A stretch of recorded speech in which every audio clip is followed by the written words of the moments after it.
¿Qué tal, chicos? Bienvenidos a la clase de semana 8 intensivo, ¿sí? Sobre el tema de circulación. Vamos a ir de frente definiendo lo que es presión arterial. No se olviden que la presión arterial es dos factores importantes que son directamente proporcionales con esta presión o este valor fisiológico. Tenemos al gasto cardíaco y a la resistencia vascular periférica, ¿sí? El gasto cardíaco, a su vez, es una multiplicación de la frecuencia cardíaca por el volumen de eyección, volumen también llamado de sistólico, ¿sí? Y la resistencia vascular sistémica es la resistencia con la que la pared arterial hace una fuerza en contra de la presión arterial, ¿sí? O sea, la presión hace una fuerza contra la pared y la fuerza de la pared contra la presión se llama resistencia vascular, ¿sí? Facilito. Ahora, como ya sabes, esta fórmula PA es igual a gasto cardíaco por resistencia vascular periférica y que ambas son directamente proporcionales. El aumento de gasto aumenta la presión. El aumento de la resistencia vascular periférica aumenta la presión, ¿sí? A su vez, la presión arterial tiene dos valores importantes, ¿no? Recuerden que lo normal es 120/80, ¿no? Siempre eso es un valor normal. 120 es la presión máxima durante la sístole, que se conoce como presión arterial sistólica, y la presión mínima durante la diástole, la más baja, se llama presión arterial diastólica, ¿sí? Esos son los valores estándar, ¿no? Por así decirlo. También es importante recordar la PAM, que es la presión arterial media, que tiene una formulita, que es la presión arterial diastólica más un tercio de una diferencia que es la presión arterial sistólica menos la presión arterial diastólica. Es una diferencia, nada más es cuestión de reemplazo, ¿sí? Si alguna vez te preguntan, determina la presión arterial media, solamente reemplazar ya los valores en esta formulita, ¿ok? También recordarles, sí, chicos, que la presión arterial no es igual en todos los vasos, ya no es igual en todos los vasos, ¿sí? Como pueden ver, esto es un gráfico sacado del Gaito. La presión cambia y baja mientras más se acercan las venas. Diferencias importantes, la parte venosa, ¿sí? La parte de las venas tiene una presión muy baja en comparación a la presión de las arterias. ¿Qué más? Que la presión del ventrículo izquierdo, la máxima, suele ser igual que la presión arterial. Suele ser ese pico máximo. ¿Ya? ¿Qué más? En el lado derecho del corazón, las presiones son mucho más bajas. La presión del ventrículo derecho y de la arteria pulmonar suelen ser mucho más bajas en comparación que el del lado sistémico, ¿no? De la aorta y el ventrículo izquierdo.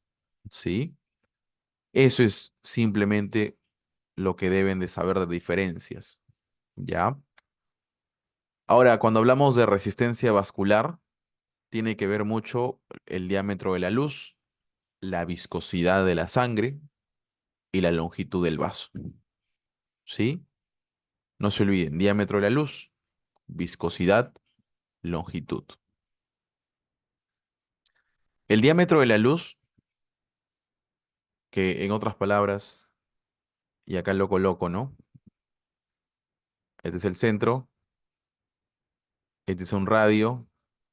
Recuerden que dos radios forman un diámetro. ¿Ya? Dos radios forman un diámetro en una circunferencia, no se olviden, es facilito, eso es física básica. Bueno, más que todo geometría, ¿no? Entonces, cuando se reduce el diámetro, o sea, en otras palabras, se reduce el radio, ¿ya?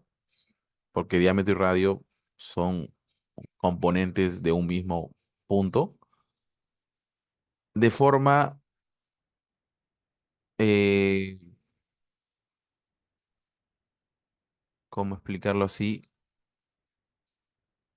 La disminución del radio, o como quieren llamarlo, ¿no? También diámetro, si es que es la suma de dos radios, aumenta la resistencia vascular periférica. Son ya me acordé la palabra, es inversamente proporcionales. ¿Sí? Baja, sube.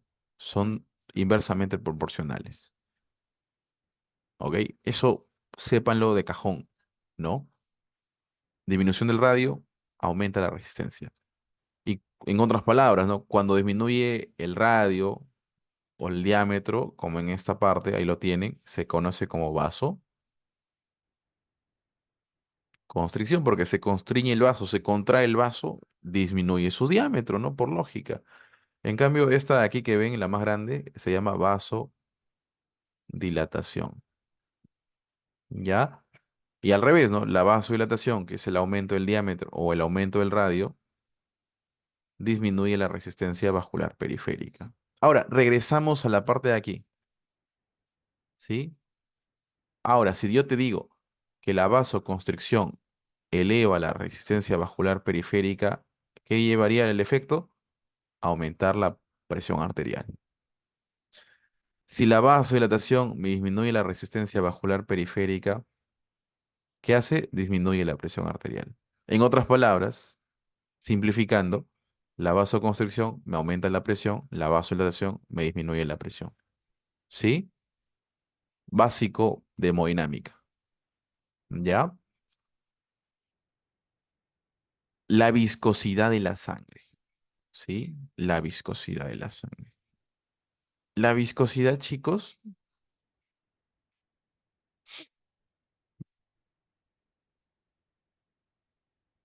la viscosidad depende mucho de el volumen de eritrocitos. ¿Sí? Del volumen de eritrocitos. ¿Ya?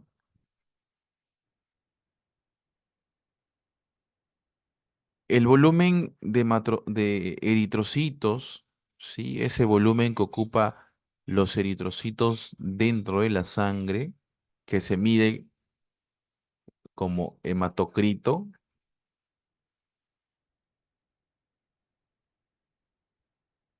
Si es que se eleva el volumen, aumenta la viscosidad. ¿Ya? Son directamente proporcionales. No te olvides, y lo voy a borrar para que tenga, el aumento de los eritrocitos aumenta la viscosidad. Pero ¿qué pasa? La viscosidad, ¿sí? Aumenta la resistencia, ¿ok? Aumenta la resistencia. Pero también lo que hace es disminuir el flujo. Dos efectos importantes de la viscosidad, chicos. ¿Ya? Dos efectos importantes. La viscosidad aumentada eleva la resistencia, pero me disminuye el flujo sanguíneo. No se olviden, nada más. Existe una enfermedad, y eso solamente apúntelo, ¿no? Que se conoce como policitemia. Es un tipo de, bueno, más que todo la policitemia verdadera, la policitemia neoplásica, ¿sí? Es una neoplasia sanguínea en donde los eritrocitos se elevan a montones, dándome un aumento de la viscosidad sanguínea y que el paciente sufra de órganos isquémicos por disminución del flujo, ¿no? Simplemente con saber hemodinámica ya sabe la fisiopatología de esta enfermedad, ¿sí? A mayor viscosidad, menor flujo. A mayor viscosidad, mayor resistencia, ¿sí? Y eso genera mayor presión arterial. Ahora la longitud del vaso. La resistencia aumenta la longitud del vaso, ¿ok? Los pacientes obesos cuentan con una mayor red vascular. Y al tener mayor red vascular, tienen mayor resistencia y viceversa. Y eso genera aumento de la presión. Por eso es una explicación de cómo, por qué y los obesos sufren de presión arterial. Es uno de los factores, porque existen más, ¿sí? Ya, chicos, recuerden que esta resistencia vascular va a ser regulada, ¿ya? Va a ser regulada por el centro vasomotor, ¿sí? Que es un centro simpático que regula la vasoconstricción y la vasodilatación, ¿no? Recuerden cuáles son los receptores. Alfa 1 vasoconstricción, alfa 2, vasodilatación. ¿Ya? También, si es que quieres añadir ahí, que no tiene nada que ver con el centro vasomotor, pero sí con el vasodilatación, el óxido nítrico, ¿no? Que hace vasodilatación. Eso lo vamos a ver más adelante. ¿Ya? ¿Qué más? Otro punto importante, el retorno venoso. ¿Sí? Miren, el retorno venoso, chicos, tiene que ver mucho una cámara cardíaca, ¿ya? Que se conoce como aurícula derecha. Porque ahí llega la sangre venosa. Sí, ahí llega la sangre venosa. ¿Ok? Entonces vamos a mejor dibujar la aurícula derecha.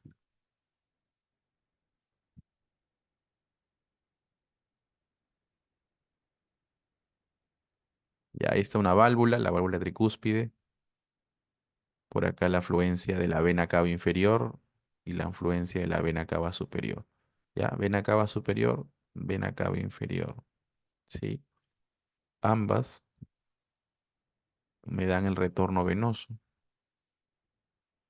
Pero hay un factor muy importante en el retorno venoso. ¿Sí? ¿Cuál es ese factor importante? Es la presión de la aurícula derecha. ¿Sí? La presión de la aurícula derecha. Y lo pongo de rojito, presión de la aurícula derecha. También la conocen clínicamente como presión venosa central. ¿Ya? Presión venosa central o presión de la aurícula derecha. ¿Ok? Y luego tenemos la presión venosa y obviamente la resistencia venosa. ¿Sí? Entonces, para que haya un buen retorno, el retorno es un flujo. Esto azul que ven es flujo, ¿no? Recuerden que el flujo es igual a la diferencia de presiones sobre la resistencia, ¿no? Es una ley de Ohm, se conoce como la ley de Ohm, ¿ya? Entonces, reemplazando flujo de retorno venoso, ¿no? Retorno venoso es igual a la diferencia de presiones. ¿Qué es eso? Una P1 menos una P2 sobre la resistencia. Si reemplazamos, sería resistencia venosa, ¿sí? La P1 sería la presión que debe tener mayor fuerza para que ingrese el flujo. Si el flujo va de abajo hacia arriba, ¿cuál es la presión uno? La presión venosa de la vena cava inferior, un ejemplo, ¿no? Y la P2, la presión arterial de la aurícula derecha, perdón. Entonces acá, presión venosa, presión de la aurícula derecha. ¿Sí? Es una resta. Tiene que salir positiva esta diferencia para que haya flujo. ¿Ya? Para que haya flujo. Entonces, ya sabiendo estos factores, miren, facilito, ¿ah? Si yo te digo que una enfermedad me aumenta la presión arterial, perdón, la presión de la aurícula derecha y hace mucho mayor la presión 2 que la presión uno, esta diferencia que va a salir negativa, por lo que el retorno venoso disminuye. Entonces, en otras palabras, el aumento de la presión de la aurícula derecha disminuye el retorno venoso, ¿sí? Y ese es el porqué, ¿ya? El aumento de la presión de la aurícula o del ventrículo derecho, que también me aumenta la presión auricular, disminuye el retorno venoso, ¿ya? ¿Qué más? ¿Quiénes más me disminuye el retorno venoso? El aumento de la resistencia venosa. Si existe una venoconstricción, disminuye el retorno. El aumento de la resistencia venosa disminuye el retorno venoso, ¿sí?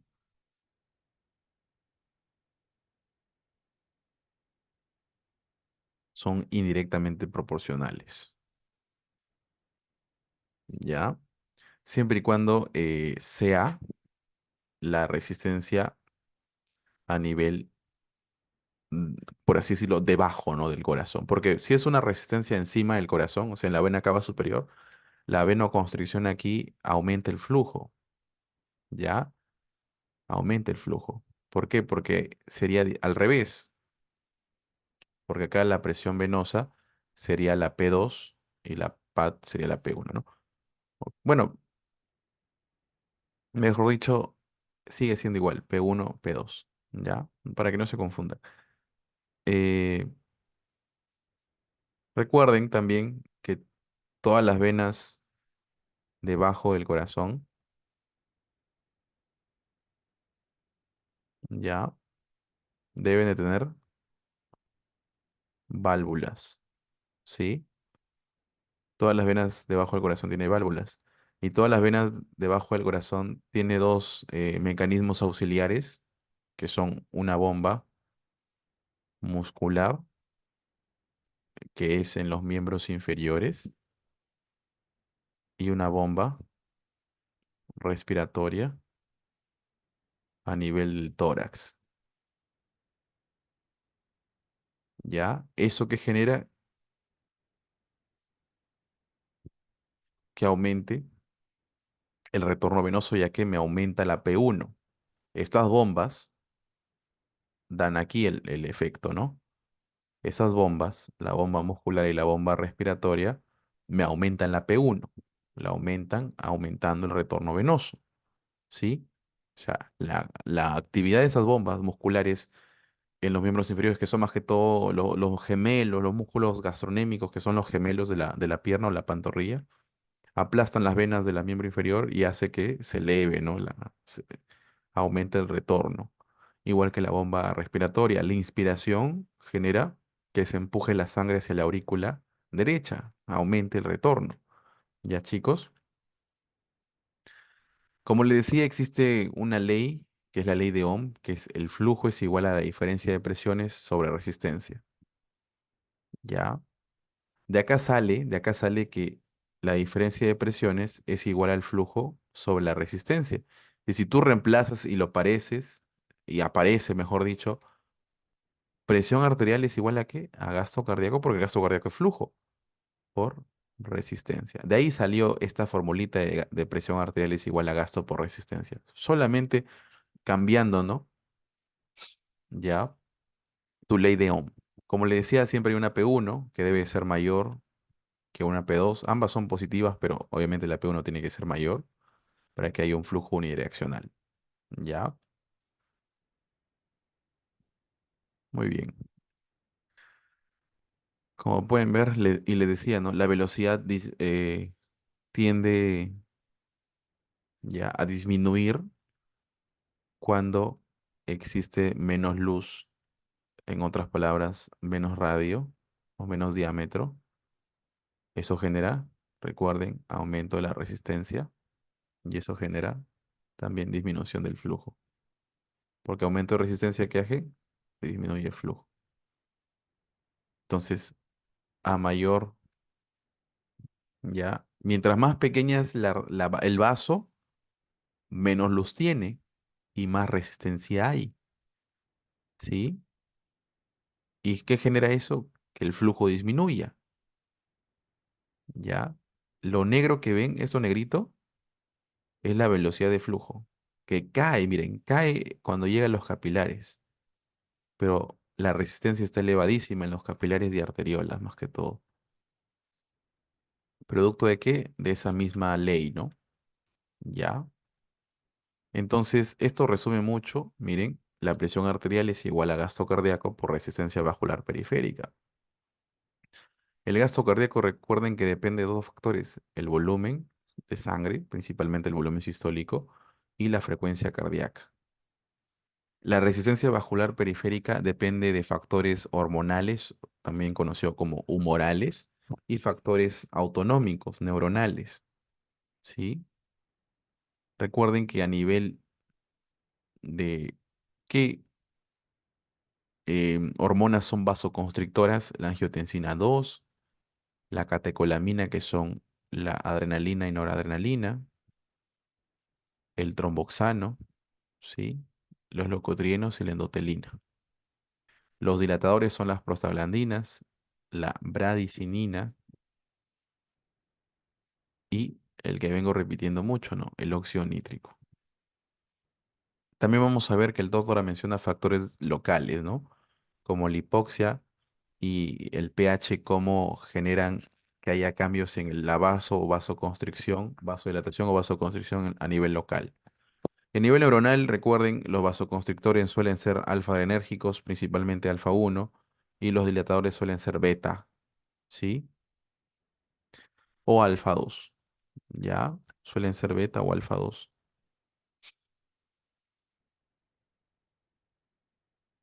¿Ya, chicos? Ujú. ¿Qué más? Esta presión, como les digo, más que todo la resistencia, ¿sí? La resistencia vascular periférica, con sus puntos importantes que es la vasoconstricción y la vasodilatación, acá lo tienen, ¿no? Debe ser regulado por un ente neurológico. A su vez también lo neurológico regula la contractibilidad, la fuerza de contracción y la frecuencia cardíaca, ¿ya? Entonces, el Tórtora nos menciona que existe múltiples componentes, como un ejemplo, el centro cardioestimulador que estimula la frecuencia y la fuerza cardíaca, el centro cardioinhibidor que reduce la frecuencia y la fuerza, el centro vasoconstrictor que es un estimulante y potenciador de la vasoconstricción, aumentando así la resistencia y aumentando la presión. También existe un centro vasodilatador, ya que genera vasodilatación disminuyéndome la presión arterial. Entonces, en otras palabras, y para resumir, existen aferencias con receptores importantes y el centro cardiovascular se divide en un centro del corazón y un centro de los vasos. Ya, eso según Tórtora, cardíaco, vasos. A su vez, estos tienen dos partes, el cardioestimulador y el cardioinhibidor, el vaso constrictor y el vaso dilatador. Ya en el mismo centro, todo está en el bulbo raquídeo, recuerden.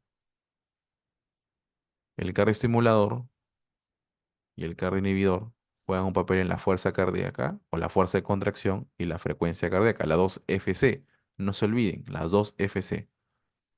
El cardioestimulador eleva, el cardioinhibidor disminuye, ¿no? Ambas. Ya, con eso genera que el cardioestimulador aumente el gasto y el cardioinhibidor disminuye el gasto. El cardio vasomotor y vasoconstrictor genera un aumento de la resistencia vascular periférica y el vasodilatador una disminución. ¿Cuáles son los efectos en sí en la presión? Él aumenta, disminuye. ¿Ya? Todo eso por vías simpáticas y parasimpáticas. ¿Ya, chicos? Muy bien. Los receptores suelen ser los quimio y los varoreceptores, ¿ya? Los quimio y los varoreceptores, eh, las aferencias suelen ser llevadas por el nervio glosofaringeo y el nervio vago. Ya, chicos, no se olviden, glosofaringeo y vago. Ya. Hablando de varoreceptores, hay uno en el seno carotidio y otro a nivel del arco aórtico. ¿Ya? Arco aórtico, ese que estoy aquí subrayando, y seno carotidio. Ahí están los quimioreceptores, perdón, los varoreceptores y los quimioreceptores. Ambos. ¿Ya? Ambos están ahí. Yo quiero que sepan muy bien que el seno carotidio va a estar inervado por el glosofaringio y el arco aórtico y la aorta ascendente suelen ser inervados por el nervio vago. ¿Ya? Cuando se estimula mi seno carotidio y mi reflejo aórtico. ¿Ok? Cuando se estimula. ¿Ya? Cuando disminuye la presión arterial, existe una activación simpática. En ambos, ¿ah? Simplemente así, ¿ah? Cae la presión, los vasoreceptores son el primer reflejo o la primera línea de regulación, ¿ya? El Guyton te refiere que cuando regulas la presión, lo primero que es detectado y cambia la presión y trata de compensar una presión que disminuye es el reflejo vasoreceptor. Es la primera línea de combate contra la hipotensión, por así decirlo. ¿Cuál es el efecto en sí? Simpático. Y tú ya sabes que el simpático hace taquicardia, vasoconstricción, aumento de fuerza cardíaca. ¿Sí? Facilito. Cuando aumenta mucho la presión, ¿ya? Cuando aumenta mucho la presión, se estimula el parasimpático para tratar de disminuir la frecuencia, disminuir la resistencia también vascular. ¿Ya? Así es simple. ¿Ok? Entonces, en un paciente hipertenso, si te ponen un caso de un paciente hipertenso, ¿cómo se encuentra su reflejo baroreceptor y aórtico? Estimulado para llevar una vía parasimpática. ¿Ok? Ahora el control hormonal. El control hormonal. Hay tres hormonas principales que me aumentan, bueno, tres sistemas en sí que me aumentan la presión arterial. El sistema angiotensina, renina, aldosterona, perdón. Ya, renina, angiotensina, aldosterona. La angiotensina 2 hace vasoconstricción. Lo unimos. Ahí está. La aldosterona reabsorbe sodio y reabsorbe agua. Lo que me importa a mí es que reabsorba agua, ¿no? Para aumentar el volumen sanguíneo y así aumentar el retorno venoso. Y esto aumenta también el gasto cardíaco, aumentando la presión. Luego tenemos las catecolaminas. Las catecolaminas tenemos la adrenalina y la noradrenalina, ambas eh, producidas en su mayoría por las células cromáfines de la médula suprarrenal. Recuerden que la médula suprarrenal tiene que ser estimulada por el sistema nervioso simpático para que empiece a producir esto, ¿no?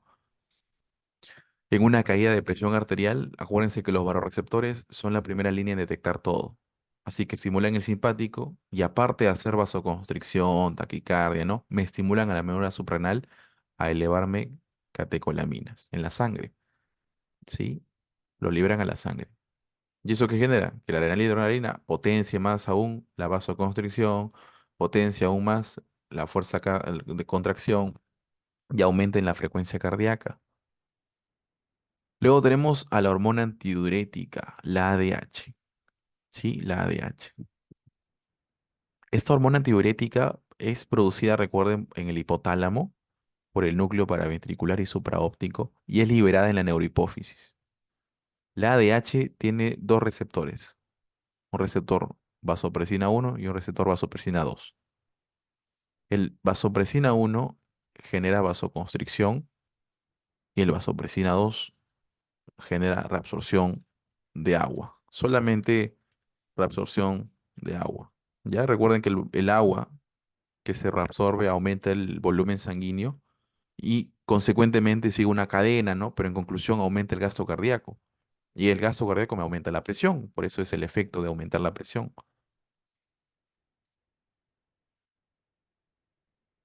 Ya chicos. Entonces no se olviden que la ADH tiene dos receptores. ¿Sí? Tiene dos receptores. ¿Ya? Uno hace vasoconstricción, por eso se conoce como vasopresina, que es el receptor B1, y el B2 genera reabsorción de sodio y agua por medio de las acuaporinas. Nada más, eso quiero que sepan, ¿sí? El otro, la otra hormona, ¿no? Que se conoce como péptido natriúrtica auricular, ya lo vamos a mencionar más adelante en un gráfico, ¿no? Pero cuando existe un aumento del volumen, este se libera. O sea, cuando el cuerpo En un ejemplo, en una sobrehidratación o cuando se congestiona mucho y tiene mucho volumen el corazón, se estimula la producción del péptido natriurético auricular en las propias aurículas del corazón que detectan esa distensión de la aurícula producto de un volumen excesivo. Si llega un volumen excesivo o hay un volumen excesivo en la aurícula se distiende, ¿no? Se estira, por así decirlo, y ese estiramiento mecánico es el estímulo para producir péptido natriurético auricular. ¿Qué hace el péptido natriurético auricular? Vasodilata y aumenta la excreción de sodio y agua. Se pierde sodio y agua en la orina, por eso se llama natriurético, nat por el sodio y urético por la orina, es natriurético, recuerden, es producto, es un estimulante de la excreción de sodio en la orina. No se olviden ese nombre. Jala agua, se pierde volumen y así se establece un equilibrio, ¿no? De no tener tanto exceso de volumen, ¿ya? Eso pasa, un ejemplo, cuando tomas mucha agua, te sobrehidratas, el paciente, bueno, tú mismo no tomas mucha agua, empiezas a orinar por montones, ¿no? Eso es producto de el vetio natriurético auricular, un ejemplo, ¿no? ¿Ya? Este grafiquito quiero que lo sepa muy bien. Miren, normotensión es un equilibrio. Vamos con el ejemplo claro, ¿no? Empezamos por aquí. Este es el estímulo, ¿ah? Miren, para más que todo a nivel hormonal, ¿ya? Hormonal. Cae la presión arterial en un paciente deshidratado, en un paciente con hemorragia, ya le estoy dando un contexto clínico, ¿no? Paciente con hemorragia, paciente deshidratado, cae la presión arterial. No tiene volumen, pues. Y en el no tener volumen, baja la presión. El tener poco volumen, ya, el tener poco volumen, o también en periodos, un ejemplo de que no solamente todo es volumen, ¿ah? Un ejemplo en enfermedades que hace vasodilatación, ¿ya? Hay enfermedades en donde existe una vasodilatación sistémica, ¿no? Un ejemplo, la anafilaxia, el shock séptico, en donde existe vasodilatación sistémica, hace que se caiga la presión arterial, pero es producto de una disminución de la resistencia, no tiene que ver volumen. Entonces, como acá te dicen, ¿no? Poco volumen o poca resistencia. Ambos hacen que la presión caiga. Y al caer la presión, disminuye el flujo hacia el riñón, que es el órgano más sensible cuando cae la presión. La disminución, ya chicos, de flujo al riñón hace que este, como no llega a flujo, no filtre. El riñón filtra sangre que llega. Si no llega sangre y llega muy poca, filtra muy poca sangre. Y al filtrar muy poca sangre, por así decirlo, el riñón detecta muy poco sodio en su líquido que ha filtrado. Y es el estímulo para las celulitas que se conocen como células yuxtaglomerulares para producir renina, ¿ya? Para producir renina. ¿Qué es la renina? Es una enzima que cataliza la conversión de angiotensinógeno a angiotensina 1.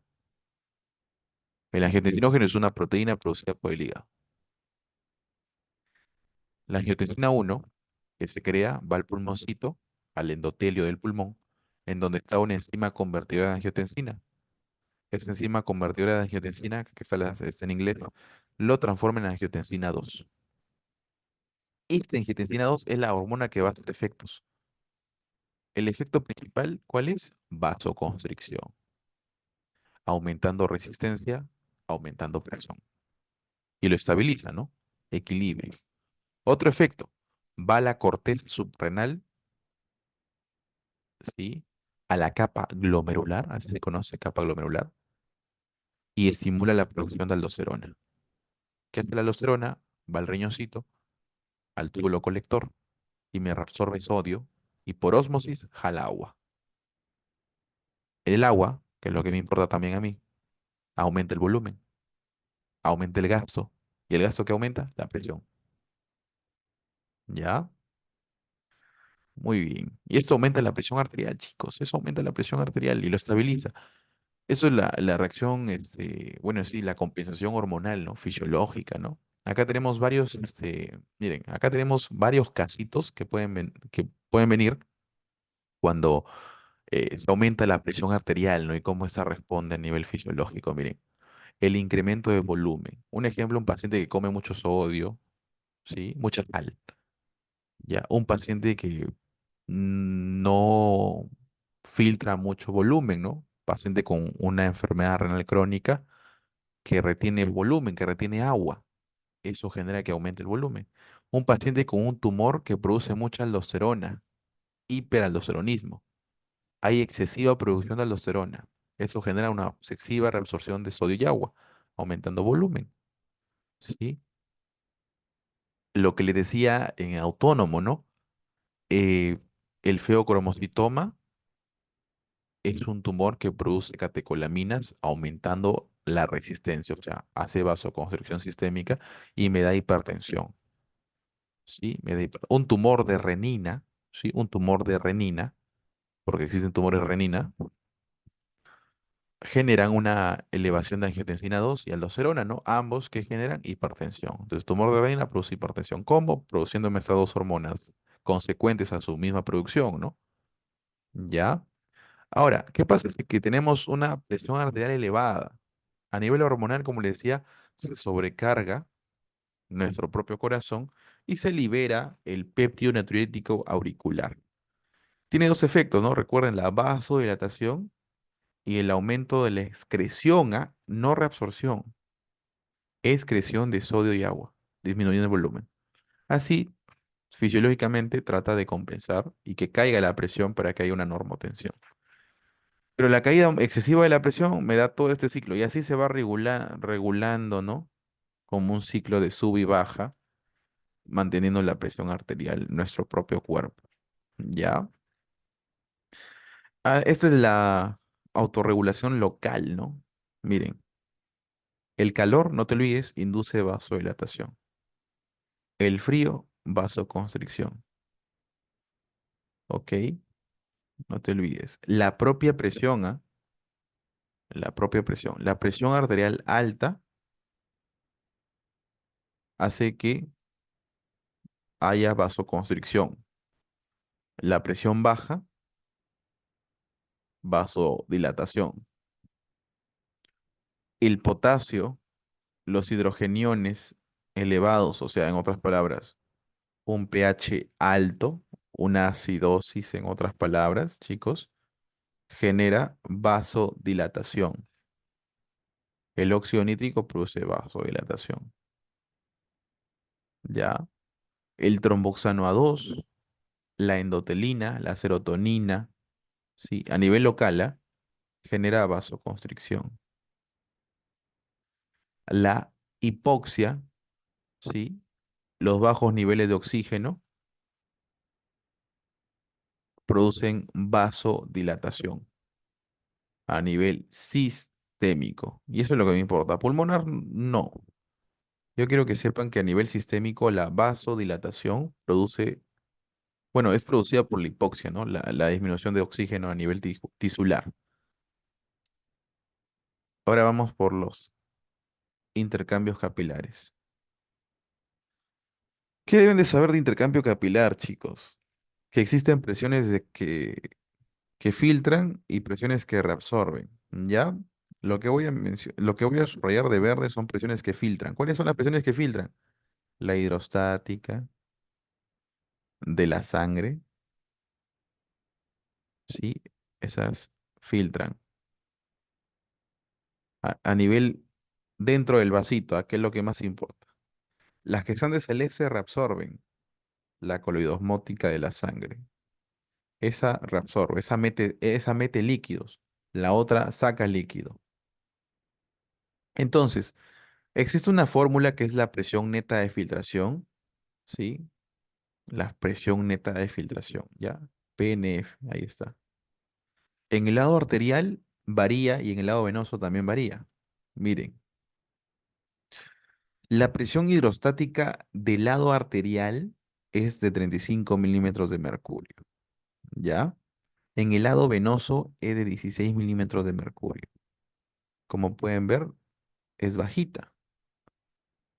La coloidosmótica es constante. En ambos lados es 26 milímetros de mercurio. Es constante. ¿Sí? Entonces vamos a hacer un grafiquito para que lo entiendan mejor. ¿Ya? Miren, para terminar, ya chicos, miren, tenemos el lado arterial de un capilar y el lado venoso. Ya, ahí lo tienen. Ahora ponemos una flechita así, milímetros de mercurio, ¿ya? ¿Quién tiene? 35, lado arterial. Esa es la presión hidrostática, pero luego cae. Y aquí es 16 milímetros de mercurio. ¿Lo ven? Esa es la presión hidrostática. Presión hidrostática. Del lado arterial 35, del lado venoso 16. Ahora, la que es constante y es 26 milímetros de mercurio, según Tórtora, ¿cuál es? La presión coloide osmótica. ¿Ya? Coloidosmótica. Entonces, si yo te digo que la presión hidrostática es la que filtra y la presión coloidosmótica es la que reabsorbe, en el lado arterial, ¿cuál es mayor? Esta, ¿no? Ya, la presión hidrostática. Por lo que en el lado arterial predomina la filtración. En el lado venoso, en cambio, la coloidosmótica es 10 milímetros de mercurio mayor que la hidrostática del lado venoso, más. Por lo que predomina es la reabsorción. ¿Sí? Filtración, reabsorción. Ya. A su vez, no se acuerden, o no se olviden que lo que se filtra se reabsorbe por las linfas. Hay una reabsorción linfática. Ya, linfática. Entonces, un ejemplo, a ver, en pacientes, y eso es un punto importante, la presión osmótica, y ahí lo coloco una tablita del Guyton, perdón, la albúmina. La albúmina otorga, según Guyton, un 21,8 milímetros de mercurio. O sea, resten, ¿no? ¿Sí? Es casi el 80% de la presión osmótica es albúmina. La albúmina es la proteína plasmática que le da esa presión de reabsorción. Entonces, existen enfermedades que disminuyen la albúmina. Un ejemplo, la cirrosis hepática disminuye albúmina. La pérdida por el riñón, ¿sí? Una enfermedad renal crónica que pierde albúmina, también. La desnutrición, también. Esas son las tres causas que producen pérdida de albúmina. Y esas tres causas, si es que te preguntan cómo se encuentra el paciente, su presión osmótica, ¿cómo está? Baja. Tan baja que puede llegar hasta aquí y hace que la presión hidrostática del lado venoso la supere, haciendo que en el lado venoso ahora haya filtración y en ningún lado haya reabsorción, lo que hace que la linfa se sature, se cierre, ya no pueda más y se acumule líquido en el intersticio, en el espacio intersticial. Eso se conoce como edema. Entonces, la hipoalbuminemia me produce edema. Otra causa. Hay algunas causas que me elevan esta presión hidrostática y me lo ponen por encima de la coleosmótica. ¿Cuáles son? La insuficiencia cardíaca. La insuficiencia cardíaca disminuye el retorno venoso, generando una un aumento en la congestión venosa. Y en el lado venoso de múltiples capilares, aumenta la presión porque no saben a dónde ir. Se congestiona y se congestiona y se eleva las presiones, haciendo que haya edemas en la insuficiencia cardíaca. Ya chicos, así de fácil, ¿ya? Nada más. Ahora vamos con otro tema.